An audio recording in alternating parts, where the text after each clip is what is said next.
En su enérgico discurso por 2 años de gobierno y de manera reiterada en declaraciones en las conferencias matutinas, la presidenta Claudia Sheinbaum ha advertido sobre el papel de los algoritmos, la inteligencia artificial y ciertas dinámicas de medios digitales en la construcción de narrativas públicas, la desinformación y la manipulación de la opinión pública. Ha llamado a ser más críticos respecto a la información que circula en Internet y en las redes sociales. Estas declaraciones dialogan directamente con uno de los núcleos más importantes e interesantes de Magnificat Humanitas, la encíclica enviada por el Papa León XIV, que habla justamente sobre la relación entre verdad, democracia, algoritmos y poder cultural. Así como la dignidad del ser humano, la dignidad humana en los tiempos de nuevas cosas, de nuevos cambios tecnológicos que se están sucediendo desde hace años en el planeta. Para entender estos dos mundos, el político y el religioso, que se cruzan, y la relevancia que tiene la encíclica para nuestros tiempos, está con nosotros vía remota desde Estados Unidos Dan González Ortega. Él es doctor en teología, secretario ejecutivo de la Comunidad de Educación Teológica Ecuménica Latinoamericana y Caribeña, es pastor de la Iglesia Reformada Peniel, autor del libro que acaba de aparecer, Imago es Machina, imagen divina en tiempos de inteligencia artificial. Dan, bienvenido a este espacio para conversar sobre la encíclica, pero antes vamos a ver una cápsula que nos introduce al tema y nos introduce algunas de las temáticas que contiene esta encíclica. Una encíclica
de marcos jurídicos y códigos.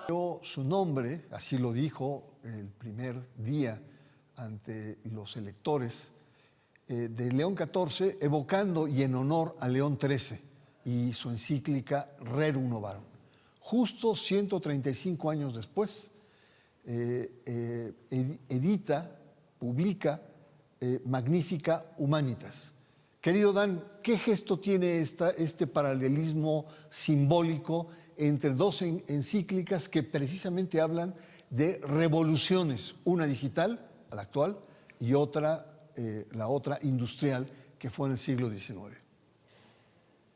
Hola Bernardo, muchas gracias por la invitación. Sin duda que es un hito el que el Papa haya decidido que precisamente esta fuera su primera encíclica. Me parece que el poder hacer esa conexión, incluso esa mediación de lo que representa la voz profética en un contexto concreto, en el pasado respecto del mundo de la industrialización y hoy día respecto de las nuevas tecnologías. Me parece que esto es un paso casi natural entre lo que hizo el Papa anterior y este nuevo Papa. Me parece que hay una conexión importantísima en ese sentido. Yo creo que hay un ejercicio de continuidad, no solo con la voz profética de el momento en el que se decide ir hacia la voz pública respecto del mundo obrero y respecto del mundo de hoy. Así que me parece que es una continuidad franca, no solo con el pasado pasado, sino con el pasado inmediato. Dan, ¿cómo percibes también esta imagen simbólica con la que arranca la encíclica? Y leo textualmente las primeras dos líneas. Dice, la magnífica humanidad que Dios ha creado se encuentra hoy ante una elección decisiva: levantar una nueva torre de Babel o edificar la ciudad donde Dios y la humanidad habiten juntos.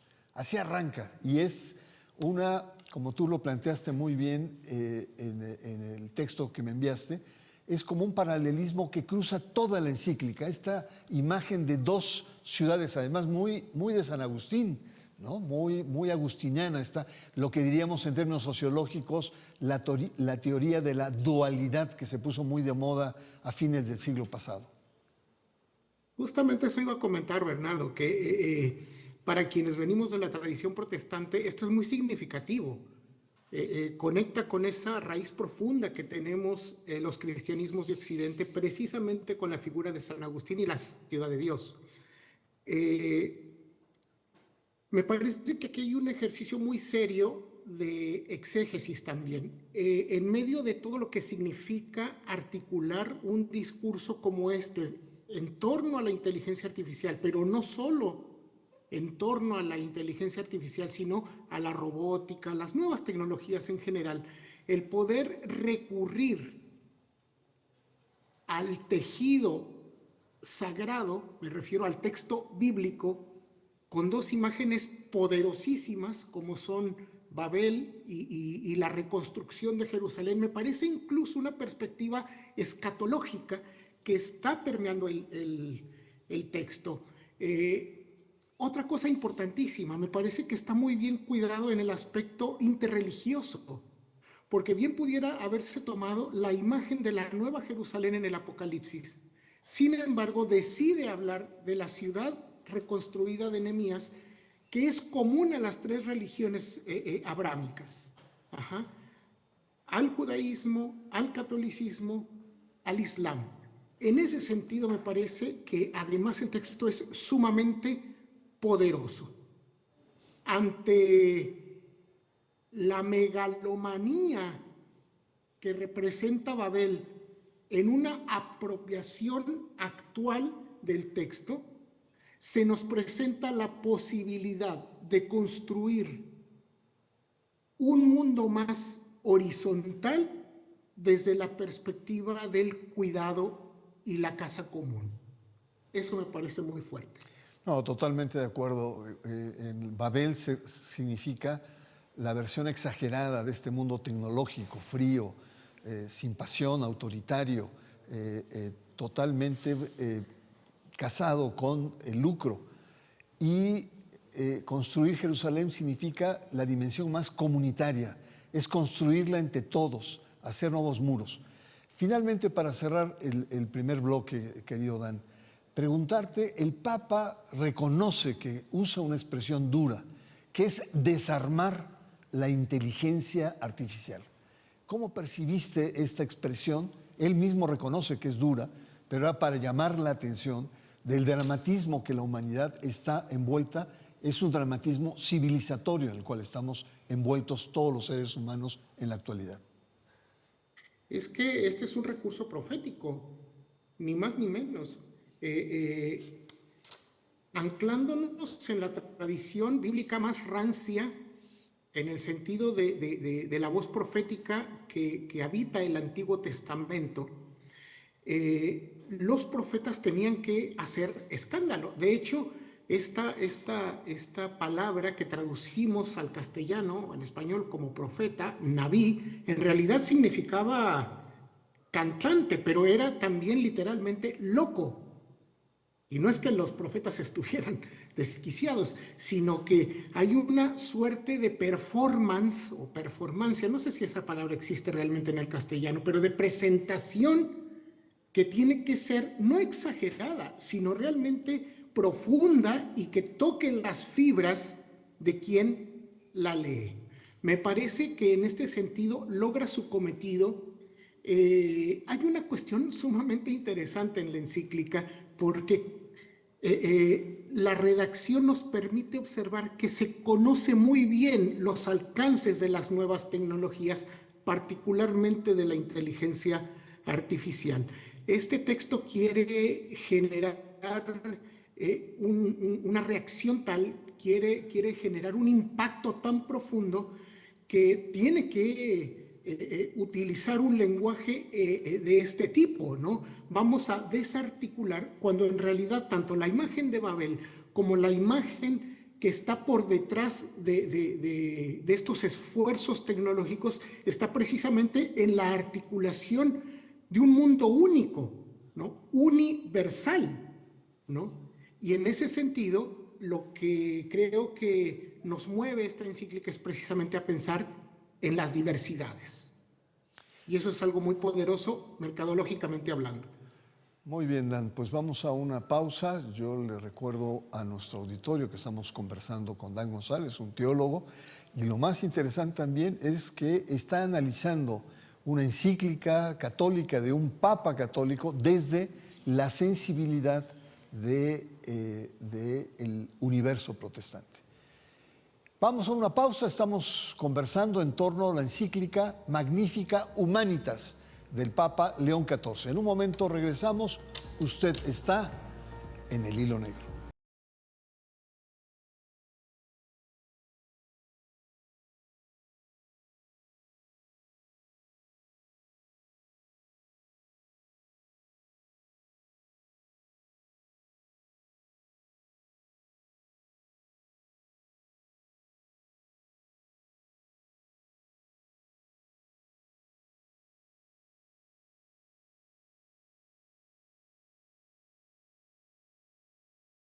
Estamos de vuelta, conversamos con Dan González sobre la encíclica, la primera encíclica Magnificat Humanitas, que firmó el Papa León XIV, y es la relación con nuestros tiempos turbulentos, complejos, con las nuevas tecnologías, en particular la inteligencia artificial.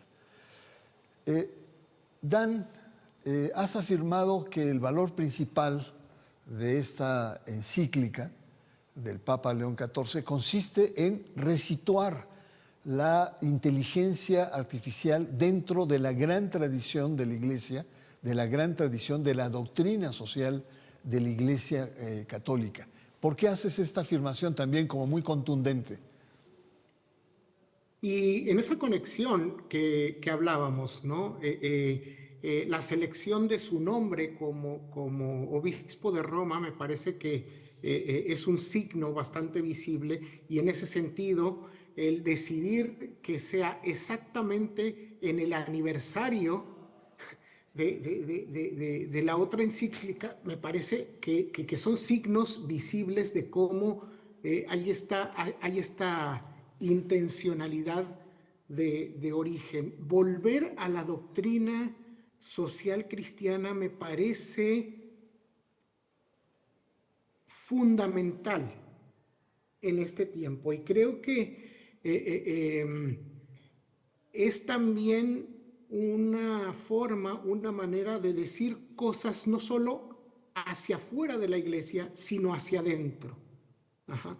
Este hecho de que una voz magisterial de este talante vuelva, para mí es elocuente en sí mismo, vuelva a poner en el centro la doctrina social de la Iglesia, me parece que tiene que ver con esto que venía yo hablando respecto de la voz profética hacia la cual está invitando el Papa a que la Iglesia asuma como compromiso público.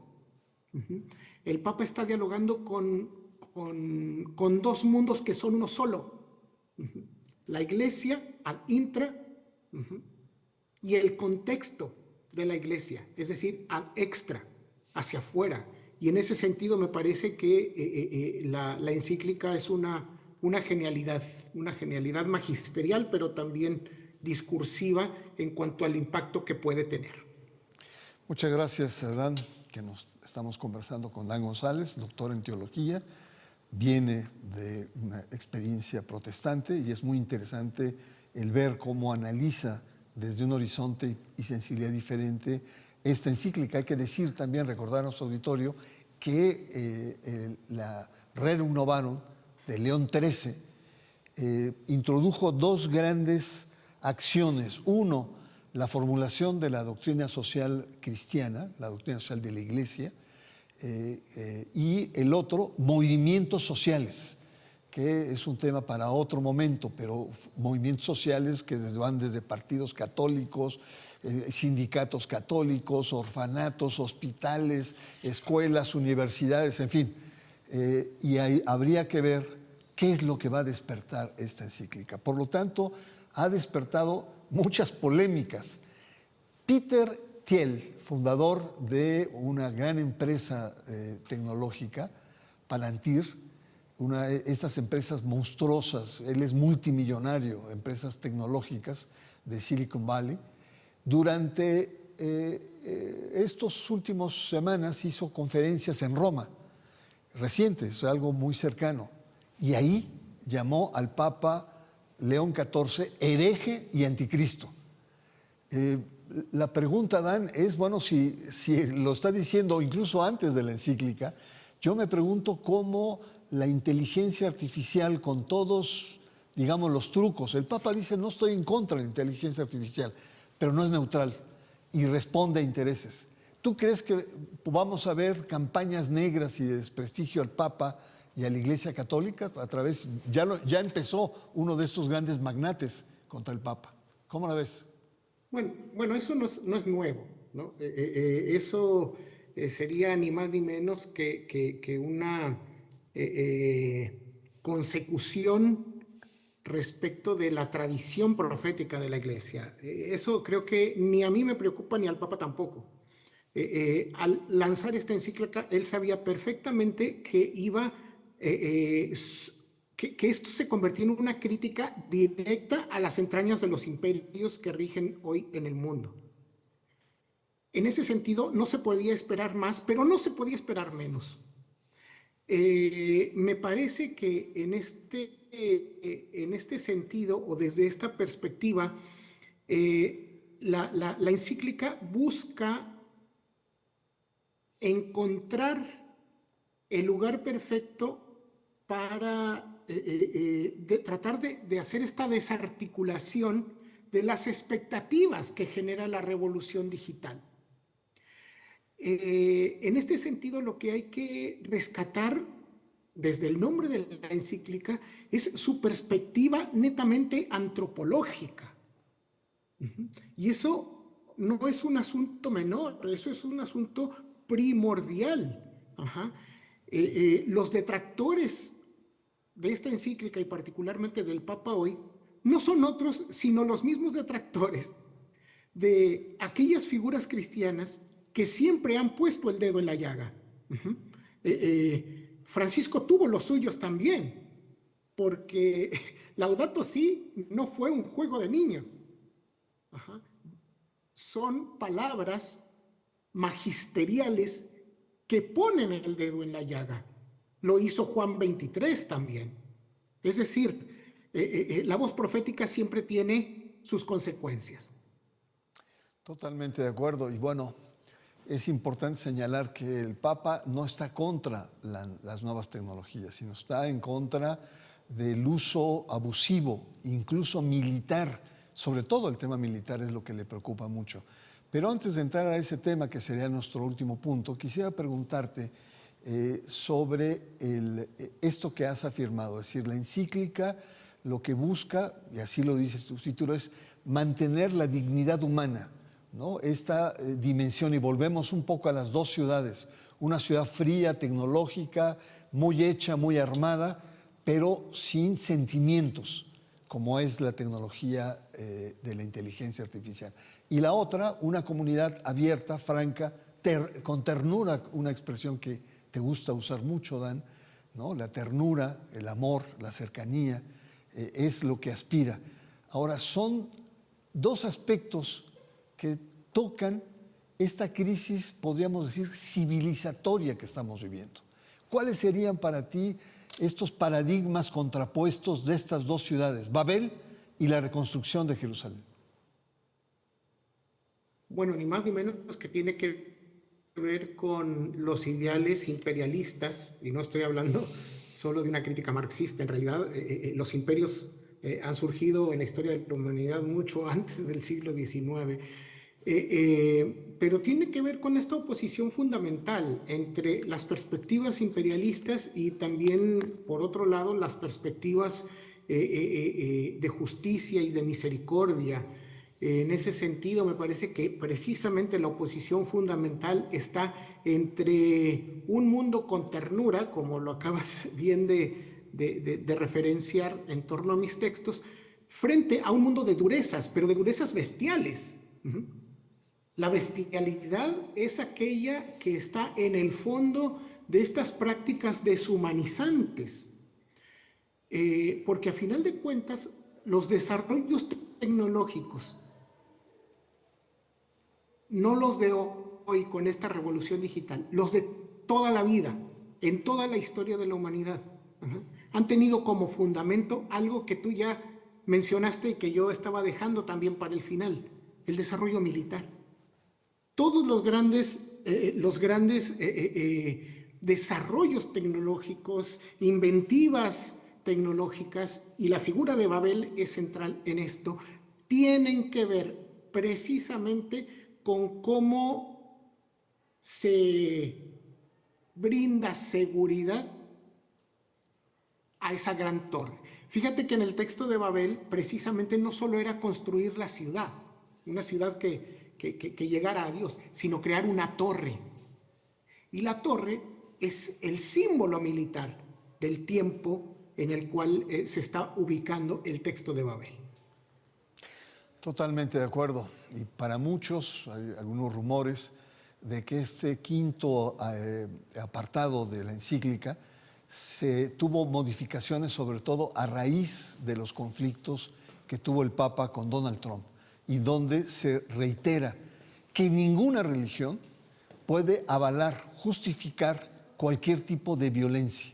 Y ese es un aspecto muy importante. Y bueno, pues nos vamos con muchas imágenes de la inteligencia artificial que van desde nuestras cuentas bancarias, nuestros créditos, pero lo que más llama la atención es los taxis que ya no son tripulados por seres humanos, sino son tripulados por la inteligencia artificial. ¿Hasta dónde podemos llegar? Dan González, muchas gracias por tu presencia aquí, y seguimos hablando de un tema que apenas le dimos 2, 3 pellizcadas, pero que tiene mucho más trasfondo en esta dimensión civilizatoria. Le agradezco mucho, y también a nuestra audiencia que nos haya acompañado. Muchas gracias, y la semana que entra nos encontramos de nuevo aquí en este espacio, El Hilo Negro. Buenas noches.